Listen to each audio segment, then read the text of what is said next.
പണത്തൂക്കവും കൊടികുത്തിയുമാണ് Indian cinema വ്യവസായത്തിലേക്ക് ആ പയ്യൻ കാലെടുത്ത് കുത്തിയത് ദാരിദ്ര്യത്തിന്റെ മുറിപ്പാടുകൾ മാത്രം മുടക്കുമുതലാക്കിയാണ്.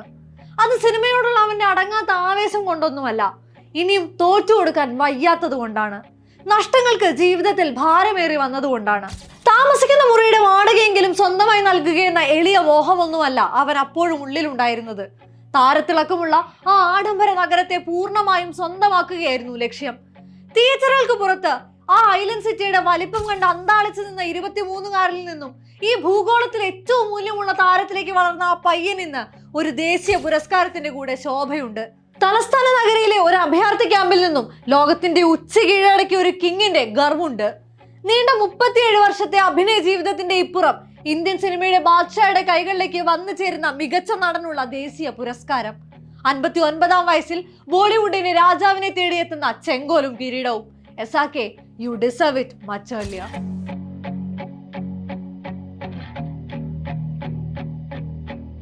എണ്ണം പറഞ്ഞ സൂപ്പർ താരങ്ങളൊക്കെയും അവരുടെ തട്ടകത്തിൽ മുട്ടുമടക്കിയ കാലത്താണ് ടെലിവിഷൻ സീരിയലുകളിൽ മാത്രം കണ്ടുവന്ന ആ പയ്യൻ ബോളിവുഡിന്റെ മായാലോകത്തേക്ക് കടക്കുന്നത്. സിനിമയിൽ അഭിനയിക്കാൻ മാത്രമുള്ള കഴിവ് തനിക്കില്ലെന്ന അപകർഷതാബോധത്തെ അഴിച്ചു വെച്ചാണ് അയാൾ ഇറങ്ങി തിരിച്ചത്. കീഴടക്കാൻ മുന്നിലുള്ളത് സ്വപ്നങ്ങളിലേക്കുള്ള കയറ്റുപടിയും. ബിഗ് നെയിംസിലൊന്നും തിയേറ്ററിൽ ആളെ കണ്ടെത്താനാവാതെ നിന്ന 80കളുടെ അവസാനത്തിൽ കുഞ്ഞു വേഷങ്ങളിലൂടെയും വില്ലൻ വേഷങ്ങളിലൂടെയും പുത്തനൊരു പേര് പ്രേക്ഷക ശ്രദ്ധ പിടിച്ചു പറ്റി: ഷാറുഖ് ഖാൻ. അബ്ബാസ് മുസ്താൻ സംവിധായകരുടെ ബസീഗർ പുറത്തിറങ്ങിയതോടെ ആ നായകന് ആരാധകർ കൂടി വന്നു. വെറും 2 വർഷം കൊണ്ട് ഏറ്റവും അധികം താരാരാധനയുള്ള താരമായി ദിൽവാലെ ദുൽഹനിയ ലേ ജായേഗെ അയാളെ മാറ്റിയെടുത്തു. പിന്നെ നടന്നത് കെട്ടുകഥകളെ വെല്ലുന്ന ചരിത്രം. ഇന്ത്യൻ സിനിമ അന്ന് വരെ കണ്ടു നിന്നിട്ടില്ലാത്ത അത്രയോളം അത്ഭുതം മുറിക്കുന്ന ജൈത്രയാത്ര. ഖാൻ തന്റെ ഭാഷയിൽ സ്റ്റൈലായി സിമ്പിളായി പറഞ്ഞാൽ പവർ ഓഫ് എ കോമൺ മാൻ.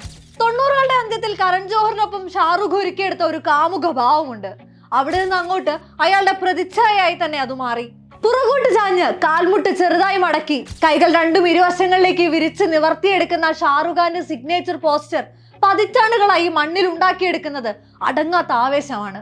ആ കാഴ്ചയിൽ ഉള്ളിലൂടെ ഓടി മറയുന്നത് 50-ലധികം വരുന്ന അയാളുടെ കാമുക വേഷങ്ങളും 300ഓളം പാട്ടുകളുമാണ്.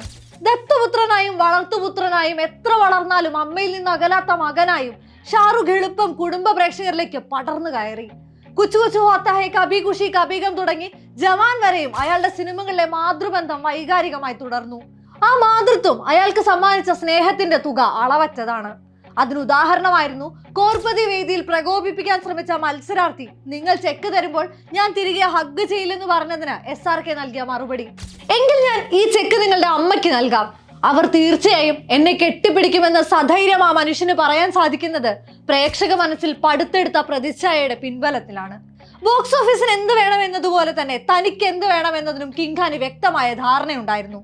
ക്ലീഷ എന്നും ക്രിഞ്ച് എന്നും പിന്നീട് വിളിക്കപ്പെട്ട ചിത്രങ്ങളും ബോളിവുഡിന് സമ്മാനിച്ചത് കണ്ണിൽ പൊന്നി തിളങ്ങുന്ന കോടി വിജയങ്ങളാണ്. അതിനിടയിലൂടെ തന്നെ മൈ നെയിം ഈസ് ഖാനും സ്വദേശും ചക് ദേ ഇന്ത്യയും അയാളുടെ സിഗ്നേച്ചർ പടങ്ങളായി. റോംകോമിൽ അടിപതറിയപ്പോൾ പുത്തൻ പരീക്ഷണങ്ങളിൽ വിജയ ചേരുവ കണ്ടെത്തി. പതിയെ പുത്തൻ ട്രെൻഡുകളിൽ കാലിടറുന്നുണ്ടെന്ന് മനസ്സിലാക്കി ബ്രേക്ക് എടുത്തു. പതിറ്റാണ്ടുകൾ പഴക്കമുള്ള കരിയറിൽ ഏറ്റവും ദൈർഘ്യമേറിയ ഹൈബർനേഷൻ. 4 വർഷത്തെ ആ കാത്തിരിപ്പിന് ഏറ്റവും സ്റ്റൈലായി തന്നെ അയാൾ വിരാമമിട്ടു. I know it's late but mark the date എന്ന സിനിമ സ്റ്റൈൽ പഞ്ച് ഡയലോഗോടെ അയാൾ 2023-ലെ ഹിറ്റുകൾക്ക് നാന്ദി കുറിച്ചു. ഒരേ വർഷം ഇറങ്ങിയ 2 ചിത്രങ്ങളിലൂടെ 2000 കോടിയുടെ ചരിത്ര നേട്ടം അതേ കിങ്ങിന്റെ കിരീടത്തിലെ രത്നക്കല്ലായി മാറി. അയാൾ വീണ്ടും ആ സിംഹാസനത്തിൽ ബോളിവുഡിന്റെ രാജാവായി.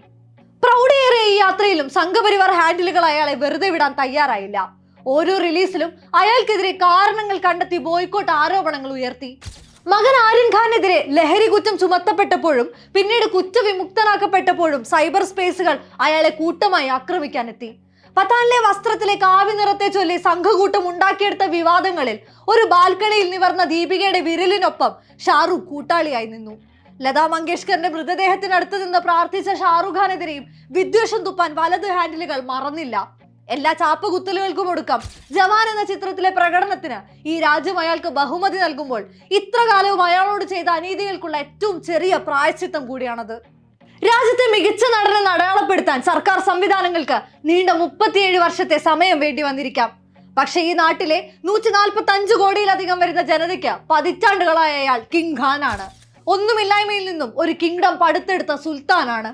ദീപിക പദുക്കോണിനൊപ്പം മറ്റൊരു ചിത്രവുമായി അടുത്തു തന്നെ അയാൾ വീണ്ടും കടന്നു വരും. ഇതിഹാസം എന്ന് കേൾവിപ്പെട്ട തന്റെ റെക്കോർഡുകൾ തകർക്കാൻ വേറെ ആരുണ്ട്?